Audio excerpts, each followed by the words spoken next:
2024 চনৰ ৰঞ্জি ট্ৰফিৰ মহাৰণ চলি আছে আৰু ৰঞ্জি ট্ৰফিৰ প্ৰতিটো খবৰ আপোনালোককটো মই জনাই আছো আৰু ডিব্ৰুগড়ত অসম বনাম অন্ধ্ৰ প্ৰদেশৰ মাজত এখন বহুতেই বেছি ৰোমাঞ্চকৰ খেল অনুষ্ঠিত হৈ আছে আৰু খেলখন দুইটা দলৰ বাবে বহুতেই বেছি গুৰুত্বপূৰ্ণ বা ইম্পৰ্টেণ্ট বুলি ক'ব লাগিব কাৰণ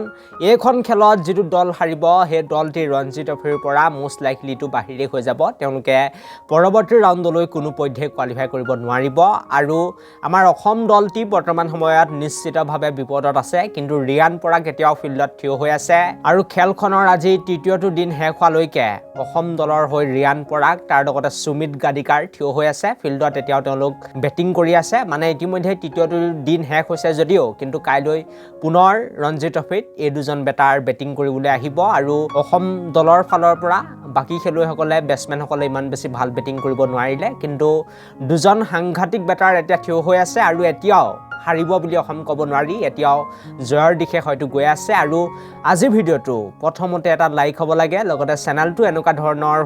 সুন্দৰ খবৰৰ বাবে এতিয়াই সাবস্ক্ৰাইব কৰি ল'বলৈ নাপাহৰিব আৰু চেনেলটো আপোনালোকে যিমান সাপোৰ্ট কৰিব আমাৰ সিমান মনোবল বাঢ়িব গতিকে চেনেলটো সাবস্ক্ৰাইব কৰি ল'ব বুলি মই আশা কৰিছো আৰু এতিয়া আহিছো আমি খেলখনত কি হৈছিল সেই বিষয়ে কিছু কথা জানিবলৈ আৰু আগৰ কেইটা দিনত আপোনালোকে কি হৈছিল সেই বিষয়ে যদি নাজানে মই আপোনালোকক জনাই দিব বিচাৰিছো যে অন্ধ্ৰ প্ৰদেশৰ দলটিয়ে প্ৰথমতে খেলখনত টছত জয়লাভ কৰি বেটিং কৰাৰ সিদ্ধান্ত গ্ৰহণ কৰিছিল আৰু প্ৰথম দিনা যেতিয়া অন্ধ্ৰ প্ৰদেশৰ টিমটো বেটিং কৰিবলৈ আহিছিল তেতিয়া তেওঁলোকে ইমান বেছি ভাল বেটিং কৰিব নোৱাৰিলে ৰাহুল সিঙে আমাৰ অসমৰ হৈ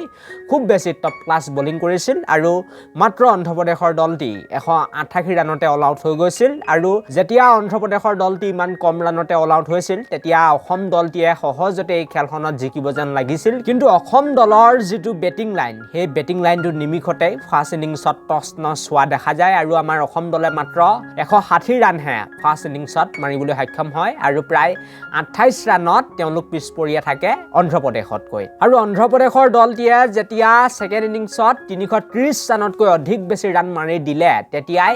অসম দলৰ বাবে বিপদৰ ঘণ্টা বাজি উঠিছিল আগতেতো 28 ৰানত লিড লৈ আছিল অন্ধ্ৰ প্ৰদেশৰ টিমে তাৰ পাছতেই আৰু যেতিয়া 333 নে কিমান ৰান মাৰিছে তেওঁলোকে ছেকেণ্ড ইনিংছত প্ৰায় 9টা উইকেট হেৰুৱায় আৰু আমাৰ অসমৰ দলটিক বহুত বেছি এটা বিশাল প্ৰায় 350তকৈ অধিক বেছি ৰানৰ বিশাল টাৰ্গেট দিছিল বুলি ক'লেও বেয়া নহ'ব বা স্ক'ৰ দিছিল বুলি ক'লেও বেয়া নহ'ব আৰু তাৰ প্ৰত্যুত্তৰত যেতিয়া আমাৰ অসমৰ দলটি ছেকেণ্ড ইনিংছ বেটিং কৰিবলৈ আহিছিল তাৰ পাছতে বিপদত পৰে কাৰণ ইটোৰ পাছত সিটোকৈ ছেকেণ্ড ইনিংছতো আমাৰ অসমৰ প্ৰত্যেকগৰাকী বেটাৰ আউট হৈ গুচি গৈছিল আৰু মাত্ৰ দুজন বেটাৰ এতিয়া ফিল্ডত থিয় হৈ আছে বা আউট নোহোৱাকৈ আছে আৰু ৰিয়ান পৰাগে কাউণ্টাৰ এটেক কৰিছে তেখেতে কাউণ্টাৰ এটেক নকৰা নহয় প্ৰায় মাত্ৰ 27টা বলত 47 ৰান মাৰি খেলুৱৈগৰাকী এতিয়া নট আউট হৈ আছে আৰু মাজতে খেলখনত অকণমান লাইট বেয়া হোৱাৰ বাবে বা বিজুলী নোহোৱাৰ বাবে খেলখন স্থগিত কৰিবলগীয়া হয় নহ'লেতো হয়তো ৰিয়ান পৰাগে আজিৰ দিনটোত অৰ্ধশতক মাৰি দিলে হয় আৰু আমাৰ অসমৰ দলটিক এতিয়া জয়ৰ বাবে বহুত বেছি ৰানৰ প্ৰয়োজন হ'ব প্ৰায় 282 ৰানৰ এতিয়া প্ৰয়োজন আছে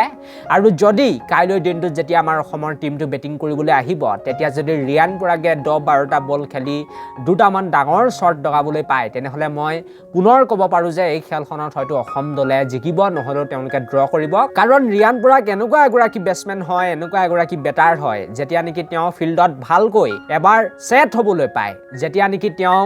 এবাৰ ফিল্ডত ভালকৈ বেটিং কৰি 2-3টা শ্বট লগাই পায় তাৰ পাছত সেইগৰাকী খেলুৱৈ কাউণ্ট কৰাটো একেবাৰে কঠিন হৈ যায় আৰু আমি দেখিছোঁ ৰঞ্জি ট্ৰফিত কেনেকৈ তেখেতে 100-150 এনেকুৱা ৰান মাৰিছে আৰু কাইলৈ দিনটোত আমি ৰিয়ানৰ পৰা সেইটোৱে আশা কৰিম আৰু লগত সুমিত গাদিকাৰ আছে খুব এগৰাকী সাংঘাতিক উইকেট কিপাৰ বেটাৰ বুলি ক'ব লাগিব তেওঁৰো সুন্দৰ বেটিং মই আশা কৰিম আৰু অসম দলে হয়তো এই খেলখনত ড্ৰ কৰিব যেন পাইছোঁ অসম অন্ধ্ৰ প্ৰদেশৰ খেল হয়তো ড্ৰ হ'ব পাৰে বা খেলখনত অসমৰ টিমটো পৰাজিত হ'ব পাৰে কিন্তু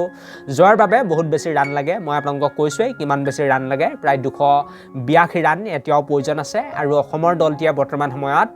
24 অভাৰত 81 ৰান মাৰি 5টা উইকেট হেৰুৱাইছে আৰু কাইলৈ দিনটোত এই দুজন বেটাৰ ৰিয়ান পৰাগ আৰু সুমিত গাদিকাৰে তেওঁলোকে ভাল এটা ডাঙৰ গধুৰ দায়িত্ব পালন কৰিব লাগিব অসম দলক জিকাবৰ বাবে আৰু খেলখন ডিব্ৰুগড়ত অনুষ্ঠিত হৈ আছে ডিব্ৰুগড়ৰ যদি কোনোবাই চাই আছে তেনেহ'লে মোক কমেণ্ট ছেকশ্যনত জনাই দিব আৰু এই ভিডিঅ'টোত মই বেছি কথা নকওঁ অশেষ ধন্যবাদ এই ভিডিঅ'টো বা পডকাষ্টটো একেবাৰে প্ৰথমৰ পৰা শেষলৈকে চোৱাৰ বাবে